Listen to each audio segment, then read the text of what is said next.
बंधुगण आज कहानी होउची विवेक सृजना प्रेम कहानी। छाड़पत्र जुगरे मध्य एपरि स्त्री अछंती। तेबे आसंतु आज कहानीटी को संपूर्ण सुनिबा। जेतेबेले स्वामी को कर्कट रोग होइथिला, स्त्रीटी तार स्वामी को पिलांक परि जत्न करुथिला। एपरि प्रेम कहानीर शेषटी थिला हृदय विदारक। सृजना तांको इंस्टारे कहिथिले जे उभय प्राय 10 वर्ष पूर्वे परस्पर को भेटिथिले। विवेक स्कूल रे सृजना सीनियर थिले। सेमानंकर प्रेम कहानी 6 वर्ष पूर्वे आरंभ होइथिला एवं तापर सेमाने दुहे विवाह करबाकू निष्पत्ति नेइथिले। एहा परे से अमेरिका जाई नुआ करी जीवन आरंभ कले। गोटे दिन विवेकर मुंड बिंधा हैला एवं एहा सहित सब किछि बदली गला। किंतु सेमानंक मध्यरे प्रेम बदली गला नाही। जाहाकू तुमे पाई परिबो नाही ताकू भल पाइबारु निजको रोकिबा आवश्यक नुहे। प्रेम विषय रे कहिबार कारण हेउची एहा एक जोड़ीक कहानी सोशल मीडिया रे भाइराल हेउची। एही कहानीटी कौनसी रोमांटिक कहानी ठारू कम नुहे। एहार शेष आपनको मध्य कंदाई देव। एही कहानीटी सत्य, एहार चरित्र गुड़िक मध्य सत्य एवं एहार जंत्रणा मध्य सत्य। आमे इंस्टाग्राम रे प्रसिद्ध नेपाली लोकप्रिय विवेक पांगिनी एवं तांको पत्नी सृजना सुवेदीଙ୍କ विषय रे कहूचु। से दुहिंकर 10 वर्ष पूर्वे देखा होइथिला। 6 वर्षर प्रेम कहानी, 4 वर्ष पूर्वे प्रेम विवाह, कर्कट रोग एवं तापरे मृत्यु। दुहेंकर 6 वर्ष धरी संपर्क थिला। 4 वर्ष पूर्वे सेमानकर प्रेम विवाह होइथिला। सब किछि ठीक चलिथिला। तांकर स्वप्न सत हेबाकू लागिला। दुहे इंस्टारे एकाठी रील करुथिले आउ तांका नववैवाहिक जीवन को अति आनंद रे बिताउथिले। दुहे प्रसिद्ध दंपति थिले।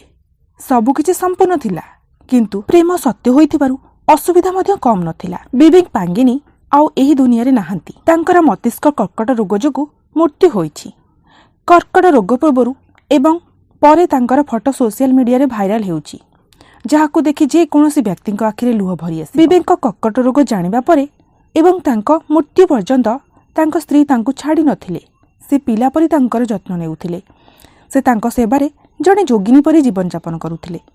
दुहिंको ही जंत्रणादायक कहानी जानिबा परे तुमर हृदय मध्य भारी होई जिवो। प्रकृतरे विवेक जॉर्जिया विश्वविद्यालय रे पदार्थ विज्ञान एवं ज्योतिर्विज्ञान रो पीएचडी छात्र थिले। 2022 मसीह रे तांको ब्रेन ट्यूमर होइथिबा जणा पड़िथिला। से ही रोग सहित बहुत कठिन लड़ाई करिथिले एवं लड़ाई रे तांको स्त्री प्रत्येक मुहूर्त रे तांको सहित थिले। जेतेबेले विवेक एवं सृजना कर्कट रोग विषय जानिबाकू पाइले सेमानक दुनिया बदली गला। किंतु दुहे साहस हराई नथिले। दुहे इंस्टाग्राम रे चिकित्सा आरंभରୁ शेष पर्यंत सेमानकर संघर्ष शेयर करिसंती। वीडियो गुडी को देखि लोक माने विवेक आरोग्य पई प्रार्थना करुथिले। सृजना तांका स्वामी को पई सब किछि भूली गले। प्रेम कहानी किपरि आरंभ होला? उभय 10 वर्ष पूर्वे परस्पर को भेटिथिले। विवेक स्कूल रे सृजना सीनियर थिले।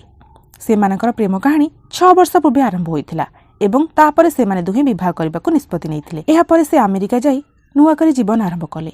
गोटे दिन विवेक मुंडबिंधा प्रबल हैला।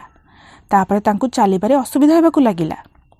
जेतेबेले सेमाने चेकअप पई जाउथिले विवेक कहिथिले जे मोर किछि हेबो नै। तथापि एमआरआई परे जणा पड़िला जे तांकर चतुर्थ पर्याय मस्तिष्क कर्कट रोग अछि। तांको पाखरे मात्र 6 मास समय थिला। एहा परे उभयଙ୍କ जीवन बदली गला। सृजना प्रति मुहूर्तरे तांका स्वामीको सेवारे व्यस्त थिले। से तांको सहित छाई परि रहुथिले।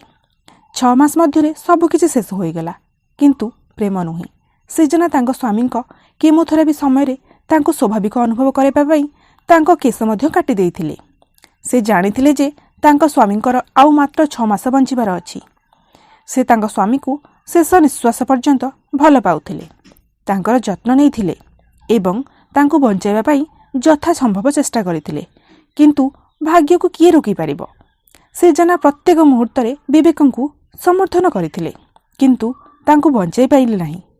जदिओ विवेक दुनिया रे नाहंती, किंतु से सर्वदा सृजनाଙ୍କ हृदय रे रहिबे। भाबी देख, सृजनाଙ୍କ दैनंदिन जीवनशैली संपूर्ण विवेक थिले। मृत्यु परे मध्य सृजना विवेकଙ୍କ भितर रहिबे, कारण तांको आत्मा विवेक सहित चली जाइछि। प्रकृत प्रेमर अंत हुए नाही। यह जीवित रहिथाय चिरकाल पई आउ प्रेरणादायक होई रहिथाय।